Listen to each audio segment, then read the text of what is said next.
BMW M5 Touring, la terza generazione di M5 Touring. Non tutte le M5 nella storia sono state Touring.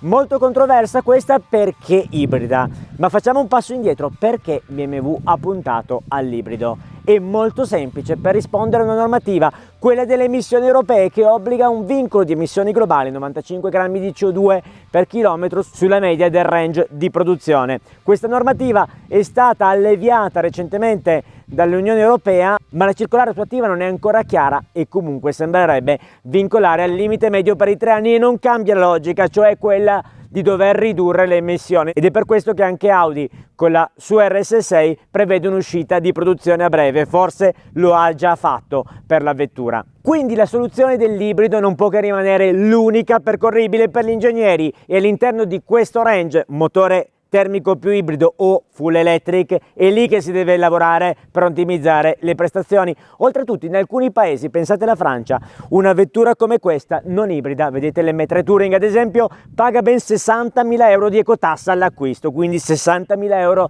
incrementali che rendono non vendibile questa tipologia di vetture. Quindi finiamo la polemica su quella che è l'ibridizzazione e le conseguenze sul peso della vettura e veniamo a parlare di come BMW ha costruito questa nuova M5, iniziando dal motore. Divisione M di BMW poteva puntare sul motore più piccolo, su 6 cilindri, sull'S58 della CS, ibridizzandole invece no. Hanno voluto dare omaggio all'ultimo V8 biturbo, l'S68, e così dentro questa vettura un motore mitico V8 biturbo appunto da 585 cavalli e 750 Nm di coppia, integrato così come è già avvenuto ad esempio sull'XM con lo stesso motore elettrico da 197 cavalli, integrato al cambio Steptronic a 8 rapporti. Cavalli complessivi 727 cavalli, coppia complessiva 1000 Nm di coppia, un numero davvero allucinante. BMW aveva già provato sull'XM, l'abbiamo anche provata, andava molto bene questa soluzione. Il tema non è avere l'ibrido, il tema è la capacità di integrare il motore elettrico con quello termico, soprattutto facendo lavorare il resto della vettura, le sospensioni, i differenziali elettronici e la trazione sulle 4 ruote motrici, ed è lì che si gioca la partita di come mettere insieme tutta questa potenza, coppia e componenti termiche ed elettriche insieme. Grande lavoro sulle sospensioni per provare a rendere leggera questa vettura. Sospensioni con doppio quadrilatero all'anteriore, 5 braccia oscillanti invece al posteriore, con tante modifiche e incremento della rigidità torsionale in differenti punti del telaio di questa nuova M5 Touring. Barra antirollio ovviamente all'anteriore e al posteriore per compensare il movimento della scocca, ma soprattutto asse posteriore sterzante fino a 1,5 gradi per rendere più leggera e più agile una vettura che comunque sul lago della Bilancia fa 2500 kg con 5,10 m di dimensioni e di lunghezza. Impianto ceramico opzionale, carboceramico, e io consiglio questo, da 420 mm il disco anteriore, con una pinza freni a 6 pistoncini e 398 al posteriore. Distribuzione dei pesi pressoché perfetta, 50-50, ma come interagisce il differenziale, l'Active Differential BMW, la trazione variabile tra anteriore e posteriore, con l'ibridizzazione, con le 4 VD, le 4 VD Sport e le 2 VD, e questa è la magia dell'integrazione dei sistemi per arrivare al torque vectoring che rendono questa vettura dal punto di vista dinamico straordinaria. Un lavoro sublime quello degli ingegneri. È una station di 5,10 m con un bagagliaio che, nonostante l'ibridazione, quindi la batteria da 18,6 kWh, è enorme, non viene toccato a differenza di altre vetture dal punto di vista della capacità dal tema della batteria. Generose le dimensioni dei sedili posteriori, ideali anche ad ospitare 2 seggiolini, cosa che faccio con i miei bimbi, soprattutto comodissime. Guardate la nota, le tendine, pur manuali, davvero utili per i bimbi al posteriore quando c'è il sole. Ma torniamo dalla famiglia alle performance per la prova in strada e in pista. Ma come va su strada questa BMW M5 Touring? Divinamente, l'ho provata lungamente e anche in un tratto molto intenso, con un percorso collinare di circa 10 km. Al mattina presto, quando non c'era nessuno e potevo esprimermi un po' al meglio, mi ha impressionato e mi ha ricordato di molto l'M3 Touring, che per me è perfetta come feeling. Ho sempre sostenuto che l'M3 Touring fosse un'auto da corsa trapiantata alla strada. Bene, lo stesso feeling in termini non solo di potenza, ma anche di assetto, handling, capacità di inserimento in curva, capacità del posteriore di divertire, perché in modalità 4VD Sport dai tornanti si esce e il posteriore aiuta a chiudere la traiettoria e rende la vettura davvero agevole. Beh, tutto questo me lo ha ricordato molto e molto bene l'M5 Touring, molto simile nella dinamica di guida nonostante le maggiori dimensioni e soprattutto il peso della trazione ibrida rispetto all'M3 Touring. Dopo la strada, ora è arrivato il momento della pista con un confronto importante: Audi RS6 Performance, completamente ICE, termica come vettura, con un ospite, un grande pilota, un grandissimo pilota di eccezione che proverà con me entrambe. Usiamo la macchina per come si deve, cioè per divertirci un po', con un po' di guida sporca. Sono in 4VD, volendo poi posso contare anche sulla modalità 2VD. Guardate come va via di posteriore questa BMW, incredibile.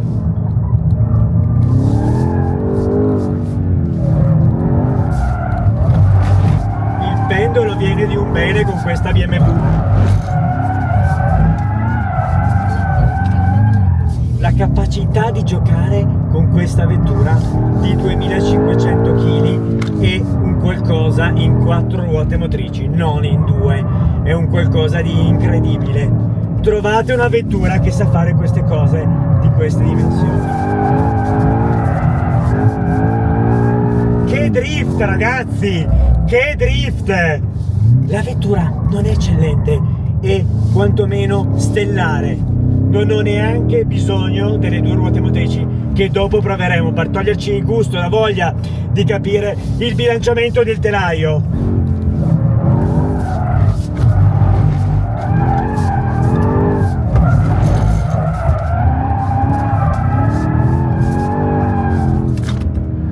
Che roba, fai dei numeri con sta roba.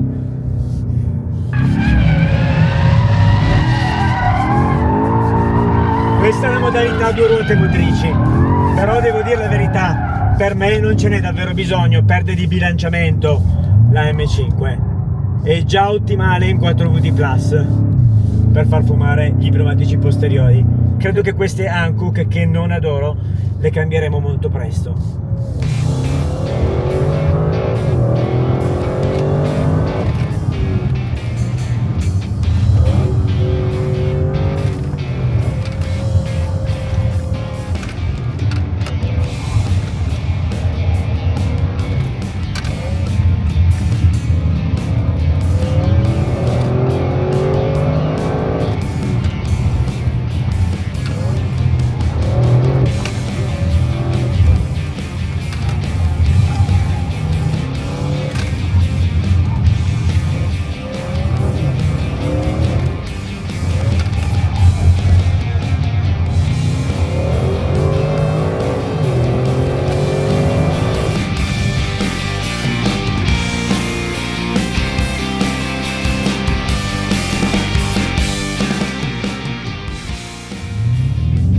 VD per il giro veloce, seconda marcia, tengo la seconda, la vettura inserisce davvero bene. Quello che impressiona è l'impianto frenante carboceramico, riesce a frenare la vettura in maniera incredibile. L'intervento dell'ABS, anche Aiki mi ha confermato, è perfetto su questa BMW. Le 4VD non sport migliorano di molto la trazione. All'uscita di quel tornantino la vettura è andata via in maniera precisissima, un po' come l'Audi che ho guidato precedentemente, meno divertente, meno show. Sulla strada di montagna non è la modalità che preferirei, ma se vogliamo fare il tempo è l'unica per un tracciato come questo. Il peso si sente leggermente, ma non è fastidioso, dei curboni in cui si scivola un po' di più a livello di asfalto. Nello stretto invece la vettura è bilanciatissima e l'asse posteriore sterzante aiuta un sacco. Sound davvero emozionante. Non bisogna però osare, cioè non bisogna andare oltre se vogliamo fare il tempo, perché con la massa in gioco è un attimo allungare leggermente l'ingresso curva e perdere secondi preziosi. Guardate però come fedele tiene la corda, impressionante. Con le 4VD la vettura non muove neanche troppo dopo ed è efficacissima.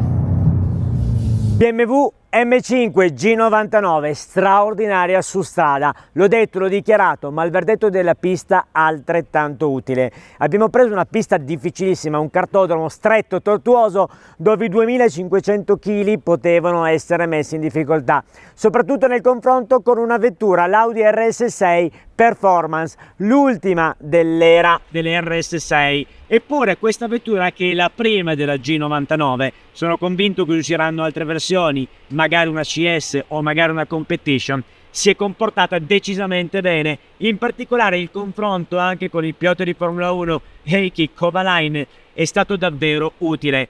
Lui è stato velocissimo con l'Audi in prima battuta e mi ha fatto comprendere qualcosa di importante. L'Audi era più stabile al posteriore, la BMW in 4WD Sport era più divertente, ma muoveva e rischiava di perdere qualche decimo prezioso in pista, e così ho optato per le 4WD, non le 4WD Sport, anche nella prova di questa straordinaria M5 Touring. Se siete amanti della guida perfetta, quella senza sbavature, un po' come era Alain Prost da professore, oppure se siete bravi come Heikki a sfruttare l'ultimo potenziale della vettura in un giro di pista, l'Audi è la macchina per voi.